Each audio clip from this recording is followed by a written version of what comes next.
Church అంటే ఏంటి అసలు? 4 గోడలు, ఒక రూఫ్ అనుకుంటాం. కానీ ఎక్లీషియా అనే గ్రీకు పదము నుండి పిలువబడినటువంటి పదమే చర్చ్. పిలువబడిన సమూహము, కాల్డ్ అవుట్ అసెంబ్లీ, పిలువబడినటువంటి సమూహము, గుంపు, క్రీస్తు రక్తముతో కడగబడినటువంటి దేవుని పిల్లలు, వాళ్ళనే చర్చ్ అని బైబిల్ సంబోధిస్తుంది. ఆ దేవుని మందిరములో, దేవుని సంఘములో చేర్చబడడం అంటే మనం అనుకోవచ్చు ఏముందండి అని చాలా లైట్గా తీసుకోవచ్చు. ఈ లోకంలో ఉన్న ధనమంతా పక్కన పెట్టి దేవుని రాజ్యం అంతా ఇంకో పక్కన పెడితే అసలు ఆ దేవుని రాజ్యమే శ్రేష్టమైనది. పుట్టినప్పుడు కానుండి చనిపోయేంత వరకు కష్టపడి సంపాదించి పోగు చేసి డబ్బు, ప్రభువా ఇదిగో డబ్బు నేను ఇస్తున్నాను నాకు పరలోకం ఇవి అంటే దాంతో కొనలేనిది. అంత విలువైనది దేవుని సంఘం, దేవుని మందిరం, దేవుని రాజ్యం, పరలోక రాజ్యం. దేవుని సంఘములోకి ఎంట్రీ వచ్చినప్పుడే నువ్వు పరలోకానికి ఎంట్రీ వస్తుంది. సంఘము ద్వారా దేవుడు ఒక వ్యవస్థను ఏర్పాటు చేశాడు. మనకి విమోచన అనుగ్రహించి సంఘంలో చేర్చాడంటే నిజంగా మనం ఎంత అదృష్టవంతులం, ఎంత గొప్పవారమని దేవుణ్ణి స్తుతించాలి.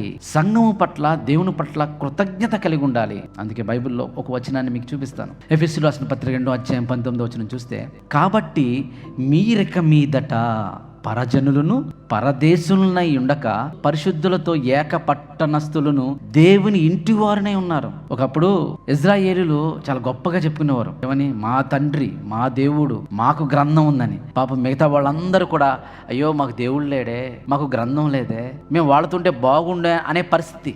కానీ దేవుడు అంటున్నాడు, ఒకప్పుడు మీకు దేవుడు లేడు, ఒకప్పుడు మీరు పరజనులుగా ఉన్నారు, కానీ ఇప్పుడు దేవుడు ఏం చేశాడంటే క్రీస్తు ద్వారా దేవుని ఇంటివారుగా చేశారంటే నిజంగా అది ఎంత ధన్యత. సంఘము విలువైనది, సంఘము దేవుని ఇల్లు, సంఘము దేవుని మందిరము, సంఘము దేవుని రాజ్యము. ఈ సంఘం అనేది ఒక దేహము లాంటిది. సంఘం అనగానే ప్రపంచ దేశాలలో ఉన్న దేవుని సంఘం, సార్వత్రిక దేవుని సంఘం. మన లోకల్ చర్చెస్ ఉన్నా ఫైనల్గా మనం కనెక్టెడ్ వన్ చర్చ్, సార్వత్రిక దేవుని సంఘం. మనమంతా ఒక్కడమే, ఒక దేవుని పిల్లమే మనమంతా, మనకి తండ్రి ఒక్కడే. కనుక ఆ సంఘము క్షేమం కలిగి ఉండాలంటే ఒక 4 పిల్లర్స్ నేను మీ ముందు ఉంచాలని నేను ఆశపడుతున్నాను. మొట్టమొదటిగా సౌండ్ డాక్ట్రిన్, దేవుని వాక్య బోధ. దేవుడే తన మాటలను, తన మనస్సును 66 పుస్తకాల్లో గ్రంథం రూపంలో మనకిచ్చినటువంటి దైవ వాక్యం ఉండాలి. అందుకే తిమోతి రాసినటువంటి మొదటి పత్రిక 3:15 చూస్తే ఆ సంఘము ఎలా ఉండాలంటే సత్యమునకు స్తంభమును ఆధారమునై ఉన్నది.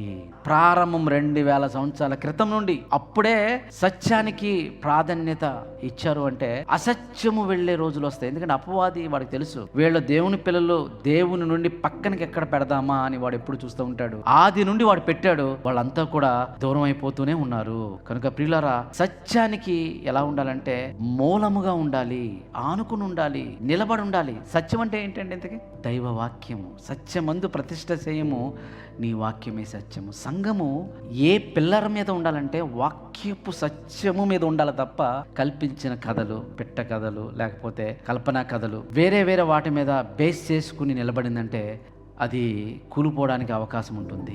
ఒక్కడే ఉన్న క్రీస్తు సంఘము, స్వరక్తమిచ్చి సంపాదించిన సంఘము, ఆ సంఘానికి పునాది సత్యము, వాక్యముతో ఉండాలి. ఆదిమ సంఘం అలా ఉన్నది, అపోస్తుల బోధ. ఆ తర్వాత రెండవది ఏముందమ్మా? సహవాసము, ఫెలోషిప్. బాగా మండినప్పుడు ఒక బొగ్గును తీసి పక్కన పెట్టండి, ఏమవుతుంది? అది మొదట బాగా వేడిగా అనిపిస్తుంది, బాగానే ఉండదు. కానీ ఒక 10 minutes 20 minutes అలా అవగానే చూస్తే మొత్తం ఆ వేడంతా రెడ్గా ఉన్నదల్లా దాని వైపు ఒక లేయర్ వస్తుంది, ఒక యాష్ లేయర్ వస్తుంది, యాష్ వస్తుంది. ఆ తర్వాత ఆ గాలికి యాష్ కూడా ఎగిరిపోద్ది. ఆ చివరికి ఏం మిగులుతుందండి? ఒక నల్లగా ఉండే బొగ్గు మాత్రం మిగులుతుంది. ఆత్మీయ జీవితం కూడా అంతే. ఎప్పుడైతే సహవాసంలో ఉంటామో రగిలించబడతాం, వెలిగించబడతాం, మండుతాం. ఒకవేళ మన పక్కన మండని బొగ్గు ఉన్నా సరే మనం కూడా ఏంటంటే మన ద్వారా వాళ్ళు కూడా మంటపడతారు.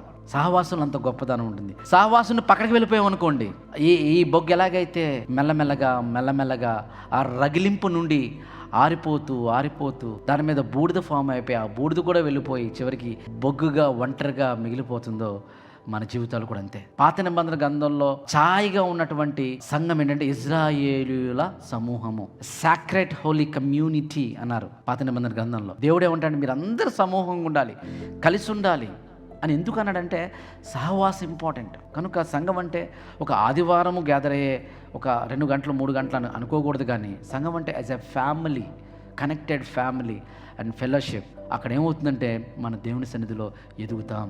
అందుకే ఈ విషయాన్ని పౌలు గారు ఏమంటున్నాడంటే ఆ సహవాసాన్ని మీరు కలిసిగా ఉండాలి, మీరు మానకూడదు. వీలున్నప్పుడల్లా కలవడానికి ట్రై చేయండి. ఎందుకంటే అక్కడ మీరు ఆత్మీయంగా ఆదరించబడతారు, బలపరచబడతారు, ఎదుగుతారు అన్న విషయాన్ని పౌలు గారు సంఘానికి జ్ఞాపకం చేస్తాడు. అపోస్తుల బోధ ఎందును, ఆ తర్వాత రెండోది ఏముందండి, సహవాసమునందును. ఒక బోధే కాదు, నెక్స్ట్కి ఎక్కడ మూవ్ అయ్యారు, ఫెలోషిప్, సహవాసమునందును ఎడతెగక వాళ్ళు ఉన్నారు. కాబట్టి మనం ఎలా ఉండాలంటే ఎడతెగక ఉన్నట్టుగా మనకు కనబడుతుంది.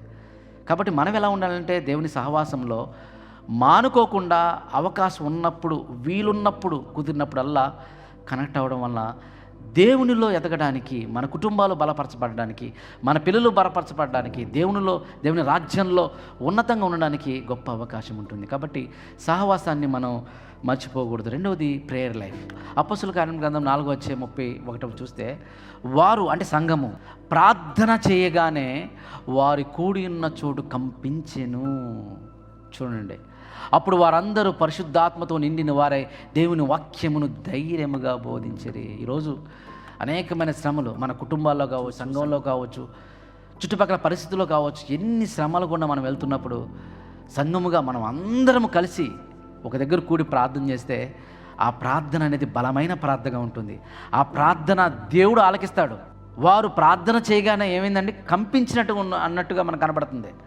వారు కూడి ఉన్న చోటు కంపించుచున్నది, భూకంపం వచ్చింది అంటే ప్రార్థనలు అంత పవర్ ఉంది, అంత బలం ఉంది అని అర్థమవుతుంది మనకి. ఎప్పుడైతే వాళ్ళ ప్రార్థన చేయక అక్కడ కంపించడమే కాదు, అప్పుడు వాళ్ళ ప్రార్థన చేసినప్పుడు బలం పొందుకున్నప్పుడు, వాళ్ళ బలం పొందుకున్నారు. వారందరూ పరిశుద్ధాత్మతో నిండిన వారై దేవుని వాక్యము ధైర్యముగా బోధించి. దేవుని వాక్యాన్ని బోధించడానికి ధైర్యం కావాలి. ఆ ధైర్యం కావాలంటే దానికి ముందుగా ఏం చేసిందండి, సంఘము ప్రార్థించింది. ఇక్కడ ప్రార్థన చేశారు, ఏమైంది, భూమే కంపించింది. దేవుడు తన శక్తిని పంపించాడు. అక్కడ ఉన్నటువంటి దేవుని పిల్లలు బలంగా దైవ వాక్యాన్ని ఈ లోకానికి చాటి చెప్పారు. కాబట్టి సంఘ ప్రార్థన చాలా బలమైనది. నాలుగవది యూనిటీ. ఏదైనా ఆర్గనైజేషన్ చూడండి, వాళ్ళకి పాలసీ ఉంటుంది, డిసిప్లిన్ ఉంటుంది, అందరూ ఫాలో అవ్వాలి. వాళ్ళకి నచ్చినా నచ్చకపోయినా ఆ డిసిప్లిన్కి వెళ్ళాలా. అలా వెళ్ళి చేస్తేనే ఆ ఆర్గనైజేషన్ అనేది గ్రోత్ అవుతూ ఉంటుంది. లేదు మేము డిసిప్లిన్ మేము ఫాలో మా ఇష్టానుసారంగా మేము ఉంటామని ఒక్కొక్కరు ఒక్కో విధంగా ఉన్నారనుకోండి, కుదురుతుందా? కుదరదు. రోడ్డు మీద మనం డ్రైవ్ చేసుకుంటూ వెళ్తూ ఉంటాం, డిసిప్లిన్ ఉండడం కోసం లైట్స్ పెట్టారు, ట్రాఫిక్ లైట్స్, అందరు ఫాలో అవ్వాలి అంతే. ఎల్లో వచ్చిందంటే స్లో అవ్వాలి, రెడ్ వచ్చిందంటే ఆగిపోవాలి, గ్రీన్ వస్తే వెళ్ళాలి. ఇది ఒక డిసిప్లిన్. ఇది అందరూ ఫాలో. నేను ఫాలో అవ్వడానికి కుదరదు, నా వల్ల కాదంటే అక్కడ యాక్సిడెంట్స్ జరుగుతాయి. అలాగే దేవుడు బైబిల్లో ఎప్పుడో ఆర్డర్ పెట్టాడు, బైబిల్లో ఒక క్రమాన్ని పెట్టాడు, ఒక డిసిప్లిన్ పెట్టాడు.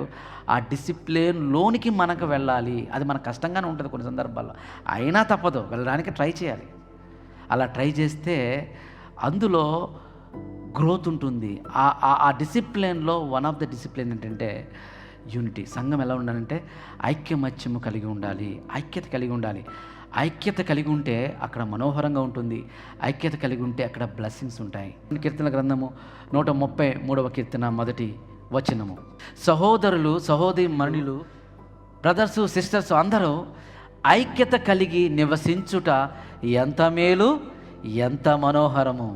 Behold how good and pleasant it is when brothers dwell in unity.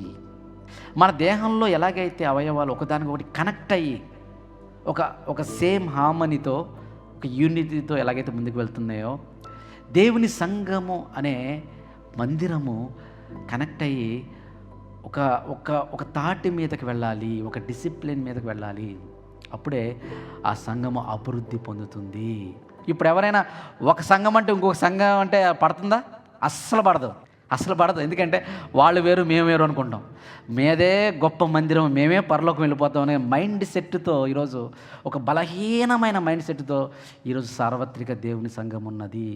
దైవ వాక్యంలోనికి మనం వస్తేనే అసలు దేవుడు ఏం చెప్పాడు సంఘం అంటే, దేవుని పిల్లల పట్ల మనం ఎలాంటి మైండ్ సెట్తో కలిగి ఉండాలి, ఎలా మనం సహవాసము కలిగి ఉండాలి, అందరూ దేవుని పిల్లలే అనే మైండ్ సెట్ మనకు ఉండాలి. అంతకుముందండి మిషనరీస్ ఎలా వర్క్ చేసేవాళ్ళు అంటే, బలహీనమైన సంఘానికి వెళ్ళిపోయారు. ఒక సంఘం ఆ సంఘం అనేది చూసేవాళ్ళు కాదు, అన్ని సంఘాలని వాళ్ళు చేర్చుకుని వాళ్ళు ఎక్కడైతే హెల్ప్ చేశారో హెల్ప్ చేస్తూ బలపరుస్తూ అలా ముందుకెళ్ళిపోతూ ఉండేవారు. పౌలు గారు చేసిన పరిచర్లు మీరు గమనిస్తే ఆయన ఎన్ని సంఘాలు కట్టారు, కొన్ని సంఘాలకైతే ఆహారం లేకపోతే ఇంకొక సంఘాలను అడిగి వాళ్ళకి ఆహారం కోసం భోజనం పంపించేవాడు. ఈరోజు అలా ఉంటున్నాయి.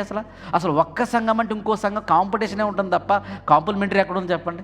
మాదే గొప్పది అనుకునే ఒక ఒక ఒక షాలో మైండ్కి ఈరోజు ప్రపంచ క్రైస్తవం వెళ్ళిపోయింది. దాని నుండి బయటపడాల. మనమంతా ఒక శరీరంలోని అవయవాలే. మనకు ఒక తండ్రి ఉన్నాడు, ఒక ప్రభువే, ఒక ఆత్మ, ఒక బైబిల్. మనం అందరం ఒక్కటిగా ఉండాలి. శరీర సంబంధంగా డిఫరెన్సెస్ ఉండొచ్చు, కొన్ని డాక్టరినల్ డిఫరెన్స్ ఉండొచ్చు. అయినప్పటికీ ప్రేమించడం అనేది మనం నేర్చుకోవాలి. లోకం నుండి వేరుపరచబడి దేవునిలో ఎదగడం అనేది మనం నేర్చుకోవాలి. అలాంటి మైండ్ సెట్లోనికి మనం రావాలి.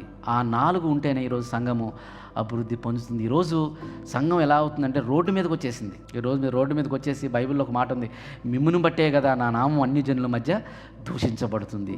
నిజంగా దైవ సంఘము ఈ లోకంలో మోడల్గా ఉండాలి, ఒక వెలుగుగా ఉండాలి. పాత నిబంధనలో ఇజ్రాయెల్ని ఎందుకు ఎంచుకున్నాడంటే అక్కడ ఉన్నటువంటి మిగతా అన్ని జనాలకి ఇది ఒక మోడల్గా ఉండాలి అని ఎంచుకున్నాడు. కొత్త నిబంధనలో సంఘము ఎలా ఉండాలని దేవుడు కోరుకున్న ఈ లోకానికే వెలుగుగా ఉండాలి, ఈ లోకానికే ఉప్పుగా ఉండాలి. మీరు లోకానికి, మీ ద్వారానే ఈ లోకానికి మేలు, మీ ద్వారానే ఈ లోకానికి రక్షణ, మీ ద్వారానే ఈ లోకానికి ఆశీర్వాదకరం, మీ ద్వారానే ఈ లోకానికి గొప్ప మేలు జరుగుతుందని దేవుడు సంఘాన్ని ఎంచుకుంటే ఈరోజు సంఘం ఎలా ఉందంటే కొట్టుకుంటున్నారు, తిట్టుకుంటున్నారు, దూషించుకుంటున్నారు, ద్వేషించుకుంటున్నారు. లోకంలో ఏదైతే ఉన్నాయో అన్నీ కూడా వచ్చినాయి, సంఘంలోకి వచ్చేసాయి. అందుకే ఈరోజు సంఘం అనేది బలహీన పడుతుందంటే దానికి కారణం ఈరోజు సంఘములో అపవాది వాడు తెలివిగా, వాడికి తెలుసు ఎక్కడ వీళ్ళని విడగొట్టాలి, ఎక్కడ అవయవాల్ని చెదరగొట్టాలని వాడు చెదరగొట్టుకుంటూ వెళ్ళిపోయాడు. కాబట్టి సంఘము బలంగా ఉండాలంటే ఐక్యమత్యముగా ఉండాలి. మన జీవితంలో మనం అందరం కూడా అభివృద్ధి పొందాలని కోరుకుంటాం. ఒక ఉన్న స్థితి నుండి ఉన్నతమైన స్థితికి వెళ్ళాలి, మార్పు చెందాలి, ఎదగాలని కోరుకుంటాం. మన పిల్లలు ఎదగాలని కోరుకుంటాం, మనం ఎదగాలని కోరుకుంటాం. అలాగే సంఘము కూడా అభివృద్ధి పొందాలి. సంఘము అభివృద్ధి పొందాలంటే హౌ చర్చ్ గ్రోస్, స్పిరిచువల్ గ్రోత్లో అసలు మనం ఏం చేయగలుగుతున్నాం, చేయడానికి మనం ఇష్టపడుతున్నామా అని ఒకసారి ఆలోచన చేసుకోవాలి. స్పిరిచువల్ గ్రోత్ అనేది ఎందుకు ఇంపార్టెంట్ అంటే బైబిల్లో ఒక మాట ఉంది, ఎఫెసీయులకు రాసిన పత్రిక 4వ అధ్యాయము 14 నుండి కొన్ని వచనాలు మనం చూద్దాం. మనం ఇక మీదట పసి పిల్లలమై ఉండి మనుషుల మాయోపాయముల చేత వంచనతోనూ తప్పు మార్గమునకు లాగు కుయుక్తితోనూ గాలికి కొట్టుకుని పోవునట్లు కల్పించబడిన ప్రతి ఉపదేశమునకు ఇటు అటు కొట్టుకుని పోవచ్చు అలల చేత ఎగరగొట్టబడిన వారమైనట్లుండక. అంటే ఆత్మీయంగా ఎదగాలంటే ఎలా ఉండకూడదని చెప్తున్నాడు ముందు. ఫస్ట్ నెంబర్ 1, ఇంకా చిన్నపిల్లలే ఉండకూడదు. మన పిల్లలు చిన్నప్పుడు వాళ్ళు అల్లరి చేస్తారు, మారం చేస్తారు, అస్తమాటు పాలు అంటూ ఉంటారు, మిల్క్ అంటూ ఉంటారు. First year okay, second year okay, 10 సంవత్సరాలు వచ్చి నేను పాలు తాగుతా అన్నాడు అనుకోండి, ఎలా ఉంటుంది చెప్పండి? నువ్వు గాడిదలాగా ఉన్నావు, నీకు ఇప్పుడు ఏంట్రా అంటూ ఉంటారు. ఎందుకనంటే పాలు కాదు, బలమైన ఆహారం తినాలి. పెరుగుతున్నప్పుడు బలమైన ఆహారం ఎలాగైతే తింటే తన దేహము వృద్ధి పొందుతుందో ఇక్కడ కూడా అదే విషయాన్ని చెప్తున్నాడు. మనం ఇక మీదట పసి పిల్లలమై ఉండి, అంటే అస్తమాటు పసి పిల్లలమే స్టార్టింగ్ స్టేజ్లోనే కాకుండా మనం ఎదగాలంటే లోకంలో అనేకమైనటువంటి జంక్ ఫుడ్స్ ఉన్నాయి, అనేక రకమైన ఫుడ్స్ ఉన్నాయి. వాటన్నింటినీ మీరు స్వీకరించకుండా వాటిని పక్కన పెట్టి మనం ఎలా ఉండాలి అంటే 15వ వచనం, ఇది చాలా ఇంపార్టెంట్. ప్రేమ కలిగి సత్యము చెప్తూ క్రీస్తు వలె ఉండుటకు మనం అన్ని విషయములలో ఎదుగుదము. సత్యము చెప్తూ ఉండాలి, క్రీస్తు వలె ఉండుటకు మనం ఎదగాలి. అదే ఆత్మీయ ఎదుగుదల. ఎప్పుడైతే సంఘము ఆత్మీయంగా ఎదుగుతుందో, సంఘం అంటే ఇండివిజువల్, మనం అందరం కలిసి మనం ఎదుగుతాము, సంఘము ఎదుగుతుంది, ఆ తర్వాత సమాజము కూడా ఇంపాక్ట్ క్రియేట్ చేయగలుగుతాము. కాబట్టి మొట్టమొదటిగా ఏ గ్రోత్ ఉండాలంటే స్పిరిచువల్ గ్రోత్ ఉండాలి. రెండవదిగా చూస్తే సంఖ్యాపరమైన గ్రోత్. ఆనందముతోనూ నిష్కపటమైన హృదయముతోనూ ఆహారము పుచ్చుకొనుచుండిరి, మరియు ప్రభు రక్షణ పొందుచున్న వారిని అనుదినము వారితో చేర్చుచున్నాడు. చేర్చే బాధ్యత ఎవరిది? దేవునిది. ఎప్పుడు జరుగుతుందంటే మనం ఆత్మీయంగా అభివృద్ధి పొందినప్పుడు.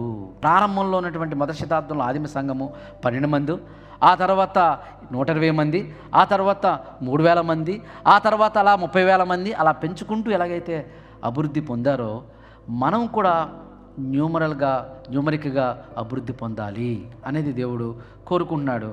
ఆ తర్వాత మూడవదిగా చూస్తే సేవా దృక్పథం. దేవుని మందిరంలో, దేవుని సన్నిధిలో చేయడం దేవుడు మనకిచ్చిన బాధ్యత. కాబట్టి మనకి ఏం ఉండాలంటే సర్వీస్ మైండ్ సెట్ ఉండాలి. ఇది ఒక వ్యక్తికి చేస్తున్నట్టు కాకుండా దైవ మందిరంలో, దైవ కార్యక్రమంలో దేవుడు నాకు ఇచ్చాడే ఈ బాధ్యత, నేను ఎంతో కొంత చేయగలిగింది నేను చేయగలుగుతున్నానే అనే మైండ్ సెట్ మనకు ఉండాలి. కొందరు వాక్యం చెప్తారు, కొందరు చక్కగా అతిథులను ఆహ్వానిస్తారు, కొందరు మంచిగా వండుతారు, కొందరు చైర్లు మడత పెడతారు, కొందరు అనేక మందిని ఆహ్వానిస్తారు సంఘానికి. అంటే మనం చేయగలిగింది, దేవుడు మనకిచ్చింది, మన హృదయంలో పెట్టింది, మనం చేయగలిగింది చేయడానికి వెనకాడకూడదు. దేవుని మందిరంలో చేస్తే నిజంగా అది దేవుడు మనకిచ్చిన ఒక గొప్ప మేలు అని, ఆశీర్వాదకరమని ఎరిగి మనం ఏం చేయాలంటే, చర్చ్ ఎలాంటి మైండ్ సెట్ కలిగి ఉండాలంటే సర్వీస్ మైండ్ సెట్. అది ఏదైనా కావచ్చు. ప్రారంభపు సంఘము అలా చేసింది. వాళ్ళు స్పిరిచువల్గా గ్రో అయ్యారు, సంఖ్యాపరంగా గ్రో అయ్యారు, సంఘముగా కలిసి వాళ్ళు సేవ చేశారు, పరిచర్య చేశారు, సంఘముగా కలిసి అనేకులు సువార్తను చెప్పారు, ఆ ద్వారాలు తెరిచారు. అందుకే ప్రారంభపు సంఘము పరిచర్య చాలా అద్భుతంగా సత్యము విస్తరించింది, సువార్త విస్తరించింది ప్రియులారా. కాబట్టి ఈరోజు సార్వత్రిక దేవుని సంఘము అభివృద్ధి చెందాలి అంటే ఇవన్నీ ఉండాలి. నేను యూఎస్ఏలో స్టూడెంట్స్ మినిస్ట్రీ ఉండేది. అందులో ప్రారంభంలో ఆల్మోస్ట్ ఇంటర్మీడియట్ ఆ ప్రాంతంలో నన్ను కాన్ఫరెన్స్ తీసుకెళ్లారు. అప్పుడు నేను ఒక ఫెలోషిప్, ఆ conference, spiritual conference, discipleship camps ఇవన్నీ ఉంటాయి. దాంట్లో బ్రదర్ మీరు ఏ పరిచయం చేస్తారు, నేను ఏదైనా చేస్తానని అన్నప్పుడు అక్కడ నేను ఓడవడం ప్రారంభించాను.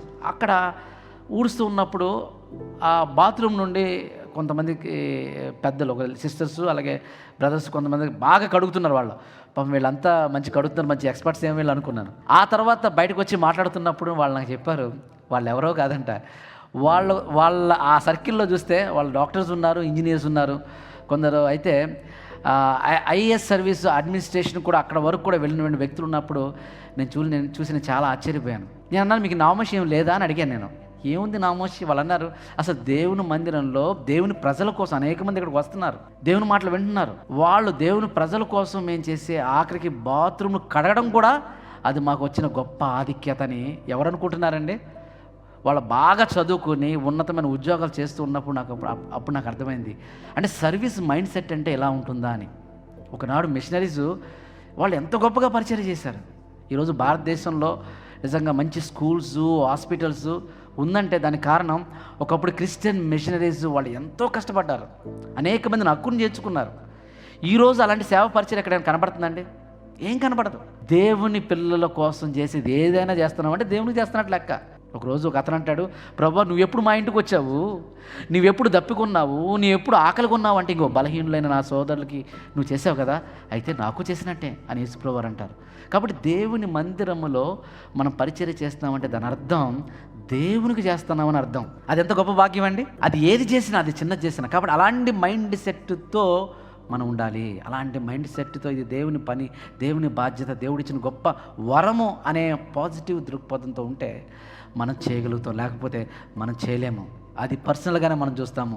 అది పర్సనల్గా చూడకూడదు, అది స్పిరిచువల్గా చూడాలి. అందులో దేవుని ఆశీర్వాదం ఉన్నది, దేవుని దీవెన ఉన్నది. దేవుడు అడిగినప్పుడు దేవుడు అది చూస్తాడు. బిడ్డ నా కోసం ఏం చేసావు, కుమారుడా కుమార్తె నా కోసం నువ్వు ఏం చేసావు. సంఘంలో అనేక మంది చెల్లాచెదరైపోతుంటే వాళ్ళందరినీ కలిపి ఒక దగ్గరకు నువ్వు చేర్చావా? సమస్య ఉన్నప్పుడు ఆ సమస్యలన్నీ తిప్పి మంచిగా ఐక్యత ఉండడానికి నువ్వు నిలబెట్టావా? దేవుడు అన్నప్పుడు మనం ఏం చెప్పాలి చెప్పండి? దేవా ఇదిగో నేను ఇది చేశాను అని చెప్పాలంటే పాజిటివ్ దృక్పథంతో, సర్వీస్ మైండ్ సెట్తో మనం ఉండాలి. అది దేవుడు కోరుకున్నాడు. కొంతమంది ఉంటారు, ఎలా ఉంటారంటే అప్పుడప్పుడు వాళ్ళని మనం అడిగినప్పుడు ఎందుకోనండి నాకు ఆకలి అనిపించట్లేదు అని అంటూ ఉంటారు. ఆకలి అనిపించట్లేదు, దేని మీద ఆసక్తి లేదు, తినాలని లేదు, చివరికి బ్రతకాలని లేదు కూడా అనేవాళ్ళు కూడా ఉంటారు. అంటే ఎక్కడ వెళ్ళిపోతారంటే వారు డిప్రెషన్లోకి వెళ్ళిపోయి ఇక ఈ బ్రతికి ఎందుకు చచ్చిపోతేనే మేలు అనే పరిస్థితిలోకి వెళ్ళిపోతారు. అంటే అక్కడ ప్రమాదం. ఎప్పుడైతే మనకి ఎన్ని సిమ్టమ్స్ కనపడుతుందో ఏదో రాంగ్ ఉంది, మనం వెంటనే ట్రీట్మెంట్కి వెళ్ళిపోవాలనుకుంటాం. మన ఆత్మీయ జీవితంలో ఇలాంటి మన ఎలా ఉంటున్నాం? నిజంగా సేవ చేయాలని ఆసక్తి లేకపోవడం, ప్రార్థన చేయాలంటే ఆసక్తి లేకపోవడం, వాక్యం చదవాలంటే ఆసక్తి లేకపోవడం, దేవుని సంఘం అంటే ఆసక్తి లేకపోవడం, లేకపోతే కలహమైన mind set, negative mind set, ఇవన్నీ ఉన్నాయంటే మనం వ్యక్తిగతంగా ఎక్కడో ఆత్మీయంగా వెనక్కి వెళ్తున్నాం, ప్రమాదంలో పడుతున్నాం. మనం వైద్యుని దగ్గరికి వెళ్ళాలి. ఏ వైద్యునికి? ఆత్మీయ వైద్యుని దగ్గరికి వెళ్ళాలి, దేవుని పిల్లల దగ్గరికి వెళ్ళాలి, దేవుని వాక్యం చెప్పే దగ్గరికి వెళ్ళాలి, వాళ్ళ సలహాలు సూచనలు తీసుకోవాలి, జ్ఞానం కలిగిన వాళ్ళ దగ్గరికి వెళ్ళాలి. మనల్ని సరి చేసుకుని ముందుకు వెళ్ళాలి. సమస్యలు ఉంటాయి, సమస్యలు లేని జీవితమే ఉండదండి. సమస్యలు సంఘంలో కూడా ఉంటాయి. మొదటి కొరింథీయులకు రాసిన పత్రికలో చూస్తే ఆ అధ్యాయం నుండి మొదటి నుండి 11 అధ్యాయం వరకు ఎన్నో సమస్యలైనా ఎత్తుతాడు. కక్షాలు, క్రోధాలు, విమతాలు, భేదాలు, విడిపోవడాలు, అహంకారం, మనుషుల మధ్య ఏముంటాయి అన్నీ కూడా ఒక రోల్ మోడల్, ఒక ఫ్రేమ్ వర్క్ అక్కడ ఉంటుంది, ఒక మోడల్ చర్చ్ అక్కడ ఉంటుంది. పౌలు గారు వాటన్నిటిని ఎత్తి చూపించలేదు. మీరు ఇలా కాదు ఉండేది, మీరు ఇలా ఉండాలా, ఇలా ఉండాలా, ఇలా ఉండాలని వాటన్నిటిని సరిచేస్తూ ఓ సంఘాన్ని ఒక ఉన్నతమైన సంఘంగా తీర్చిదిద్దడానికి ఆయన ఎలాగైతే కృషి చేశాడో మనం కూడా కృషి చేయాలి. ఒకవేళ ఇన్ కేసు కొన్ని మనస్పర్ధలు రావడానికి కారణం ఉంటే దాన్ని మాట్లాడుకుని మనం బయటకు పడాలి. ఎందుకంటే చాలా సందర్భాల్లో ఇష్యూస్ ఎలా ఉంటాయంటే, సంఘాలు ఎలా ఉంటాయంటే ఊహించుకుంటారు, కానీ వాస్తవం మనం వెళ్ళి అడిగి మాట్లాడితేనే మనకు అర్థమవుతుంది. ఎందుకంటే చర్చ్ ఎల్డర్స్ కానివ్వండి, సంఘ కాపరి కానివ్వండి, వాళ్ళకి 365 డిగ్రీ కోణం యొక్క ఇన్ఫర్మేషన్ తెలుస్తుంది. మనకేంటంటే 1% కొంత తీసుకుని అదే మనం ఊహించుకుని అది నిజం కావచ్చు, రాంగ్ కావచ్చు, దాన్నే మనం మైండ్లో పెట్టుకుని అలా సంవత్సరాలు క్యారీ ఫార్వర్డ్ చేసుకుంటూ వెళ్ళనుకోనుకోండి, ఇటు దేవునికి దూరం అయిపోతూ ఉంటాం, దేవుని పిల్లలకి దూరం అయిపోతూ ఉంటాం, దేవుని సహవాసానికి దూరం అయిపోతూ ఉంటాం. నష్టం ఎవరికంటే ఇండివిజువల్గా మనకే అవుతుంది. ఎవరైతే పాజిటివ్గా ఉంటారో వాళ్ళు గ్రో అవుతూనే ఉంటారు, ముందుకు వెళ్తూనే ఉంటారు. మనము మన కుటుంబాలు వెనక్కి వెళ్ళిపోతూ ఉంటాయి. అలా వెనక్కు వెళ్ళకుండా ఉండాలంటే సరి చేసుకుని మనం ముందుకు వెళ్ళాలి. అదే దేవుడు కోరుకున్నాడు. అదే అపోస్తలుడైన పౌలు గారు మొదటి కొరింథీయులకు రాసిన పత్రికలో సంఘానికి ఆయనకి ఇచ్చిన ఒక గొప్ప రెమెడీ, ఒక మోడల్ ఇచ్చాడు, ఒక ఫ్రేమ్ వర్క్ ఇచ్చాడు. ఆ వర్క్లోకి మనం అందరం కూడా వెళ్ళాలి. ప్రియులారా, ఒక్కసారి మనం ఎలా ఉంటున్నామని ఒక్కసారి ఆలోచన చేసుకుందాం. దేవుడు నిన్ను నన్ను ప్రేమించాడు, అందుకే మనం ఇక్కడ ఉన్నాం. మనం ఇంకా దేవునిలో ఉన్న స్థితి నుండి ఉన్నతమైన స్థితికి వెళ్ళాలని కోరుకున్నాడు. అలా వెళ్ళాలంటే మనలో బలహీనతలు ఉంటాయి, అవన్నీ పక్కన పెట్టి సరి చేసుకుని క్షమించమని అడిగి, సోదరులందరూ కూడా మన పిల్లలే, దేవుని పిల్లలే, మన సోదరుడే, మన సహోదరి అని క్షమించుకుని మాట్లాడుకుని కలిసి వెళితే దేవుడు ఆనందపడతాడు. నిజంగా అలా ఉంటున్నామా లేదని మనం ఆలోచన చేసి దేవుని రాజ్యం కోసం నిలబెడతాం. ఎందుకంటే ఈ లోకంలో ఎంతగా బ్రతికినా 70 సంవత్సరాలు, 80 సంవత్సరాలు, 100 సంవత్సరాలు మా అంటే, ఆ తర్వాత నిత్యము దేవుని రాజ్యంలో ఉండాలి. అది మన నిత్యమైన రాజ్యము. అక్కడ మన సిటిజన్షిప్ ఇక్కడ రావచ్చు, రాకపోవచ్చు, కొంతకాలం ఉంటుంది. మన సిటిజన్షిప్ అది చాలా ప్రయారిటీ. కానీ దాన్ని పక్కన పెట్టేశారు ఈ ప్రపంచం. ఈ అపవాదం ఏం చేసిందంటే అసలైన దాన్ని పక్కన పెట్టేసి ఈ లోకంలో బ్రతికినంత కాలం దీనికోసమే బ్రతుకు, దీనికోసమే పరిగెత్తు, దీనికోసమే పరితపించు, చివరికి చచ్చిపోయి పాతాళానికి వెళ్ళిపో అని ఈ లోకానికి ఒక రాంగ్ మోడల్ చూపించింది. ఈ ప్రపంచం అంతా పరిగెడుతూ ఉన్నారు, ఆయాసంతో పరిగెడుతూ ఉన్నారు, అలసిపోయేంత పరిగెడుతున్నారు. ఆ పరిగెత్తే పరుగు ఏదో ఒక రోజున ఆగిపోతుంది, ఈ లోకాన్ని విడిచి వెళ్ళిపోతారు. అలాంటి పరుగులో మనం ఉండకూడదు. అందుకే పౌలు గారు అంటాడు, విశ్వాసాన్ని కర్త దాన్ని కొనసాగించు వాడినైనా యేసు వైపు చూచుచు ఈ పరుగు పందెంలో ఓపికగా పరిగెత్తాలి, విశ్వాసంతో పరిగెత్తాలి, క్రీస్తుని చూసుకుని పరిగెత్తాలి. ఎందుకంటే కనపడేది శాశ్వతమైనది కాదు, కనబడేది అశాశ్వతమైనది. కనబడని దైవ రాజ్యము, పరలోకము, దేవుడు శాశ్వతమైనవి. అవి కోట్లు పెట్టినా కొలలేనివి. అవి దేవుడు ఉచితంగా మనకిస్తున్నాడు. ఆ ఉచితమైనది అర్థం చేసుకునే స్థితిలో మనం ఉన్నామా?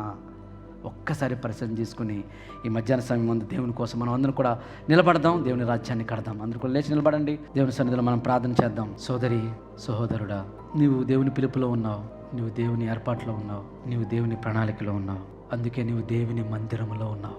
నీవు, నేను, మనం అందరం ధన్యులం. కోట్లు పెట్టినా కొనలేని ఆ దైవ రాజ్యంలో దేవుడు మనను రాజ్య వారసులుగా, సంఘ సభ్యులుగా దేవుడు చేశాడు. ఆహా, ఎంత ధన్యులం! దేవుని ఇంటి వారం, దేవుని కుటుంబ సభ్యులం. మన తండ్రి ఒక్కడే, మనమందరం దేవుని పిల్లలం. దేవుడు మనకిచ్చిన గొప్ప బాధ్యత సంఘం. ఒక్కసారి మీ హృదయాలను పరిశీలన చేసుకోండి. ఎంతవరకు సంఘంలో మనం ఎదుగుతున్నాం, సంఘ ఎదుగుదలకు మనం ఎంతవరకు దోహదపడుతున్నాం? దేవుడు మనకిచ్చిన గొప్ప భాగ్యం కదా ఇది. భాగ్యంలో మనం ఉండగలుగుతున్నామా?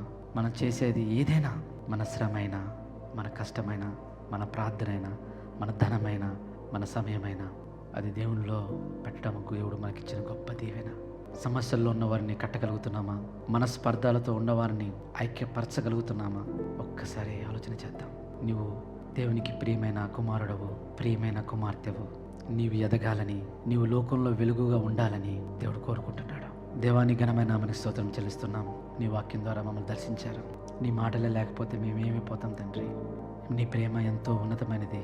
బలహీనులుగా ఉన్నప్పుడు కూడా మీరు మమ్మల్ని ప్రేమించారు. క్రీస్తు రక్తము ద్వారా కడిగి ఇక్కడ కూడి ఉన్న మేమందరము నీ పిల్లలుగా, నీ కుమారులుగా, నీ కుమార్తెలుగా మమ్మల్ని మీరు అంగీకరించారు. రక్షణ భాగ్యాన్ని ఇచ్చారు. ఎంత గొప్ప రక్షణను మీరు మాకు ఇచ్చినప్పుడు ఇంకా లోకంలో మిగతావన్నీ కూడా అవి ఉన్నా లేకపోయినా పర్లేదు తండ్రి. ఎందుకంటే అవన్నీ బోనసే. ఏదో ఒక రోజున ఈ లోకాన్ని విడిచిపెట్టి వెళ్ళవలసిన వారమే. ఎల్లప్పుడూ నీతో ఉండే ఆ గొప్ప రక్షణను ఇచ్చినప్పుడు దానికి మించినది ఇది లోకంలో ఏదీ లేదు. అందులో బట్టి మీకు వందనాలు చెల్లిస్తున్నాను ప్రభువా. మీ మాటలు, మీ సంఘము, అందులో ఉండే ఆధిక్యత తెలుసుకునే భాగ్యం మాకు దయచేయండి. అపవాది మనోనేత్రాలకు గుడ్డితనం కలుగు చేసి వెలుగును చూడలేక ఈ లోకం వైపు, చీకటి వైపు, పాపం వైపు మమ్మల్ని నడిపిస్తూ ఉంటుంది. సహాయం చేయండి, కృప అనుగ్రహించండి. ఈ సంఘాన్ని మీకు అప్పగిస్తున్నాం. మీ స్వరక్తము చేత సంపాదించిన క్రీస్తు సంఘము, ఇందులో మేమందరం పనివాళ్ళమే, సేవకులమే, పాత్రలమే. మా పాత్రను నమ్మకంగా నువ్వు ఇష్టపడే యోగ్యమైన పాత్రగా మమ్మల్ని ఉపయోగించుకుని తద్వారా మీరు మహిమ పొందమని ప్రార్థిస్తూ యేసు వారి నామములో ఈ ప్రార్థన అడిగి వేడుకొనుచున్నాను తండ్రి. ఆమేన్.